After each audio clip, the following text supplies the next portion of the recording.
welcome to the Deep Dive.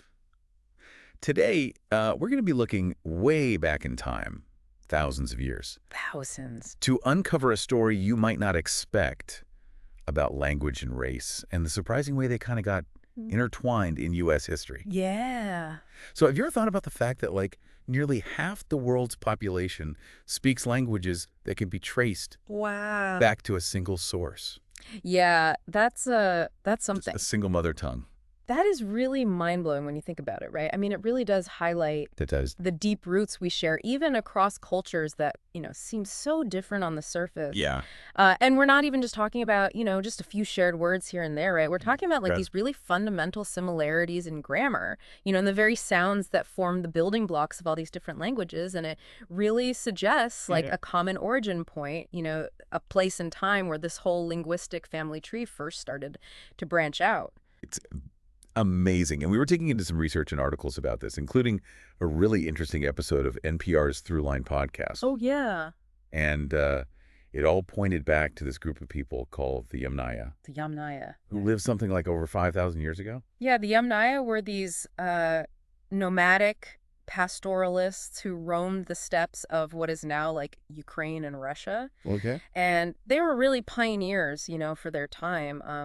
They were among the first to domesticate horses and really master the use of wheeled vehicles, Wow. which you can imagine gave them an incredible advantage when it came to mobility. So they were able to get around. Oh, yeah, they weren't tied to any one place, Yes, right. And so their culture and very possibly their language spread far and wide. It makes sense. I mean, to imagine the impact, we're not just talking about, trading goods or sharing like pottery styles here. We're talking about the potential spread of this Proto-Indo-European language, the ancestor of so many languages that we speak today. That's crazy. It's amazing. It's like this ripple effect that echoes through millennia, It really is mind-boggling to think about. Yeah. And this discovery about this shared linguistic heritage. I mean, it really could have been, this beautiful testament to our common human history. You would think so, right? But that's not quite how things played out. Yeah, unfortunately, you're right. In the 19th century, the whole concept of a shared Indo-European origin took this kind of dark turn. Oh. The term Aryan, which originally was just used by linguists to refer to like a specific branch of Indo-European languages, found in South Asia. Right. It got hijacked proponents of so-called race science. Oh. And they really twisted the theory, to promote this dangerous and unfounded idea, the whole concept of a white European master race. Oh, wow. That supposedly spread its superior culture and language throughout the world, even reaching as far as India. Wow. And that distortion of linguistic history. I mean, it really had devastating consequences, didn't it? Oh, it most certainly did. This racist ideology, fueled by this, misinterpretation of Indo-European origins, it ultimately culminated in the horrors of Nazi Germany. It's awful. Yeah. And they even, appropriated the ancient swastika symbol, twisting its original meaning to fit their hateful agenda. Yeah, it's a stark reminder of how even something that seems like objective knowledge can be manipulated and used for really horrific purposes. Absolutely. But this isn't just some story about ancient history or some far-off land, All right. This twisted ideology, it even found its way to the United States, It did. impacting legal decisions. A prime example of this is the 1920s U.S. Supreme Court case United States versus Bhagat Singh Thind. Okay. Thind was an Indian immigrant who had actually served in the U.S. Army during World War I. Wow. And he made this really fascinating argument. He claimed that as a high caste Hindu, he was actually descended from the Aryan race, Okay. and that this lineage should grant him U.S. citizenship under the law's free white person clause. So he was using their own logic against them. He was trying to use their own warped logic against them. Wow. But the court rejected his argument, stating in pretty blunt terms that they know white when they see it. Oh, wow. And Thind didn't fit their definition. It's appalling It really is. how they used pseudoscience to uphold these discriminatory policies. It's a truly appalling example of how deeply entrenched these racist ideas were in American society at the time. So what happened to Thind after this? Did he just give up? No, not at all. Thind's story actually takes kind of a turn towards hope. Okay. He persevered. He remained in the U.S. and eventually gained citizenship in 1936 through a law granting citizenship to veterans. Good for him. Yeah, and he went on to lead a successful life as an author and speaker, even delivering this really poignant speech titled, "What America Means to Me." That's incredible. Yeah. A testament to his resilience and his belief in the American dream. It really is. And, amidst the darkness of this chapter in history, there's this glimmer of something important, Even while rejecting Thinn's argument, the court acknowledged that language and race are distinct concepts. Right. Which is a truth that was tragically overlooked by those who perpetuated the Aryan myth. Yeah, so we have this journey from ancient nomads spreading language and culture to the distortion of that history for racist ends, and then finally to the personal story of someone who fought for his place in America despite facing this blatant discrimination. Yeah, it's quite a story. It really is. Yeah. It makes you wonder, where do we go from here? How do we reconcile this complex legacy of language, race, and belonging? Yeah, that's the question, that we'll continue to grapple with as we delve deeper into this deep dive. Stay with us as we explore the ongoing quest to unravel the mysteries of Indo-European origins and the enduring impact of this complex and often controversial theory. So, we've seen how this quest to trace the origins of Indo-European languages has been intertwined with scientific curiosity, but also, unfortunately, with racist misinterpretations. Right. So let's kind of shift gears now and explore how researchers have approached this question from a purely scientific perspective. Okay. Yeah, it seems like an almost impossible task. Trying to trace the origins of a language family that's thousands of years old. Yeah. Where do you even begin? It's a bit like detective work, Yes. piecing together clues from all these various sources. Researchers rely on a combination of things like linguistics, archaeology, Wow. and even genetics to kind of build this picture of the past. Linguistics, archaeology, and genetics. Yeah. It sounds like a very multidisciplinary. It is investigation. Very much so. So what role does linguistics play in all of this? Well, linguistics really forms the foundation, and specifically comparative linguistics. Yeah. And this involves, analyzing the similarities and differences between languages to try to reconstruct these earlier forms, Right. much like tracing a family tree, back through generations. Oh, that makes sense. Yeah. I remember reading about how William Jones, way back in the 18th century. Oh, yeah. He noticed these striking similarities between Sanskrit, Greek, and Latin. Uh-huh. And his observations, I believe, led him to propose this idea of a shared ancestor language, right? That's right. Jones's insights were groundbreaking and really laid the groundwork for the entire field of Indo-European studies. Wow.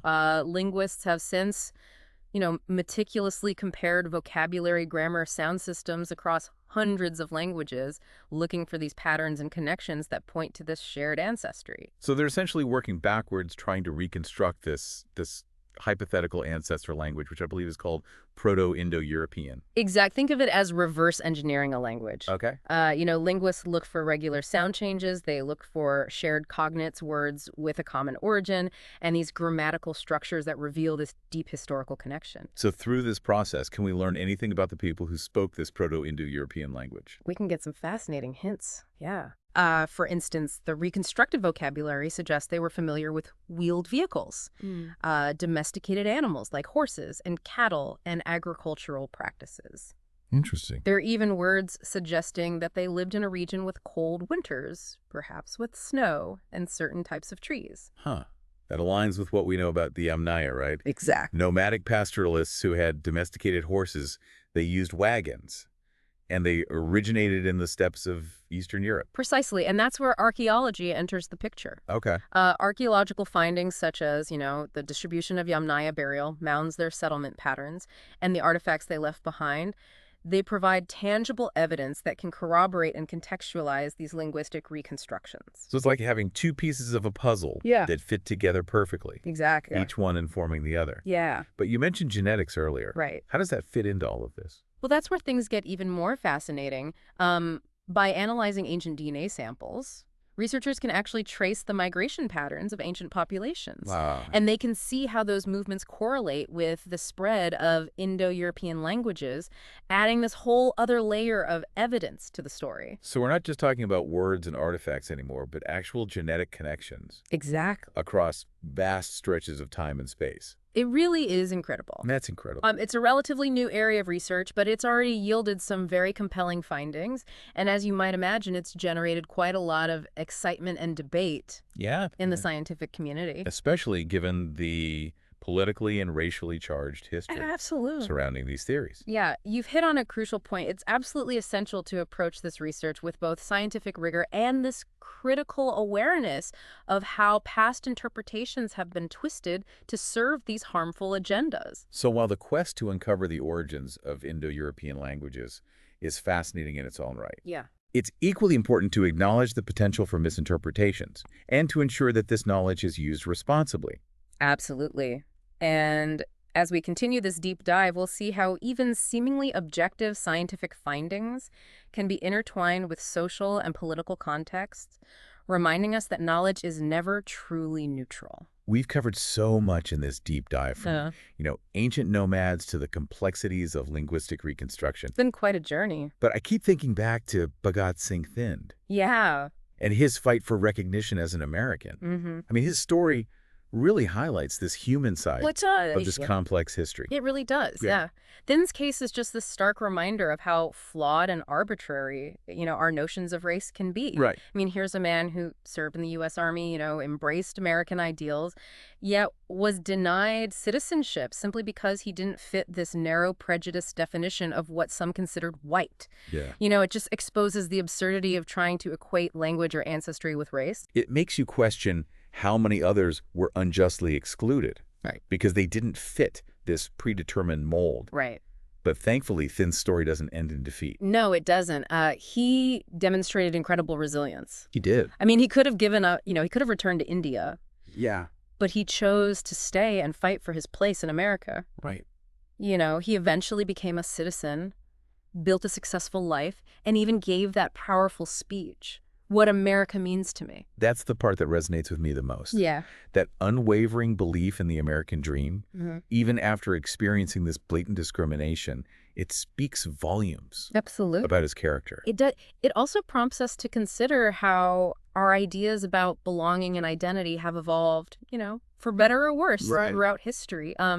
Thin's struggle is really like this microcosm of this larger immigrant experience, the challenges faced by countless individuals seeking a better life and fighting for acceptance in a new land.